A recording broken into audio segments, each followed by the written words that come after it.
नमस्कार, आप देख रहे हैं संक्षिप्त। मैं हूं आपके साथ अमृता पांडे।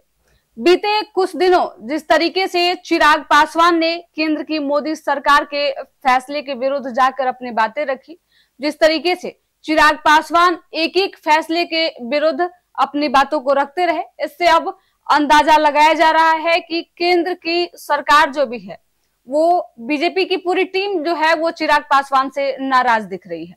यह बात हम इसलिए कह रहे हैं क्योंकि बीते कुछ दिनों में चिराग पासवान लगातार कई केंद्र के फैसले को लेकर अपना विरोध जताते रहे, चाहे वो ST/SC कानून को लेकर हो, आरक्षण को लेकर हो या फिर अन्य कई मुद्दे रहे जिसको लेकर चिराग पासवान अपनी बातें रखते रहे।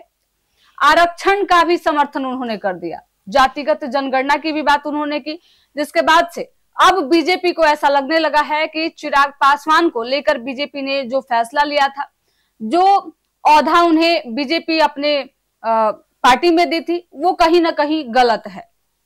इसको साफ शब्दों में कहे तो एक तरफ जैसे जैसे चिराग पासवान की दूरी उनकी पार्टी से बढ़ते जा रही है, वैसे वैसे उनके चाचा पशुपति पारस की नजदीकी जो है वो बीजेपी से एक बार फिर बढ़ने लगी है।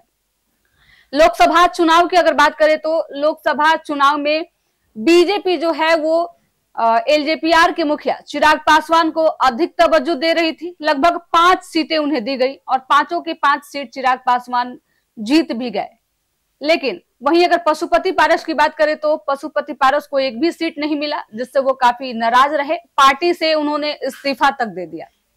लेकिन अब एक बार फिर से उनकी नजदीकी जो है वो बीजेपी से बढ़ते जा रही है। पहले पशुपति पारस जो हैं वो भाजपा के प्रदेश अध्यक्ष दिलीप जायसवाल से मुलाकात करते हैं, जिसके बाद से कयासों का बाजार एक बार फिर गर्म हो जाता है कि आखिरकार बीजेपी और पशुपति पारस के बीच क्या कुछ बातें चल रही है, क्या अगला प्लान है।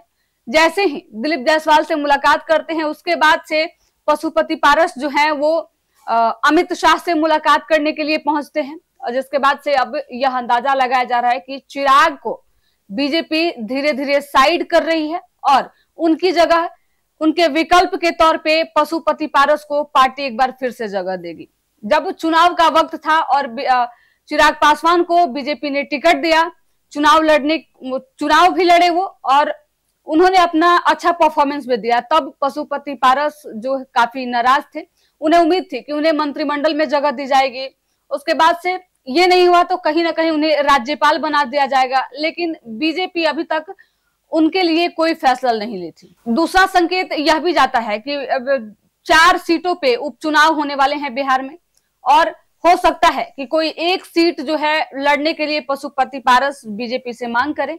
लेकिन क्या कुछ मामला है यह भी भविष्य के गर्भ में है, क्योंकि अभी तक कोई बातें जो है निकल कर सामने नहीं आ रही है। राजनीतिक एक्सपर्ट जो हैं वो अंदाजा लगा रहे हैं कि चिराग की दूरी बीजेपी से धीरे धीरे बढ़ रही है, वहीं पशुपति पारस जो हैं वो बीजेपी के काफी नजदीक आ रहे हैं। इस वीडियो को लेकर आपकी क्या राय है हमें कमेंट करके जरूर बताएं। बिहार के तमाम छोटे बड़े खबरों के लिए हमारे चैनल संक्षिप्त को फॉलो करें। अगर वीडियो को यूट्यूब चैनल पे देख रहे हैं तो चैनल को सब्सक्राइब करें, फेसबुक पेज पे देख रहे हैं तो पेज को भी फॉलो करें। धन्यवाद।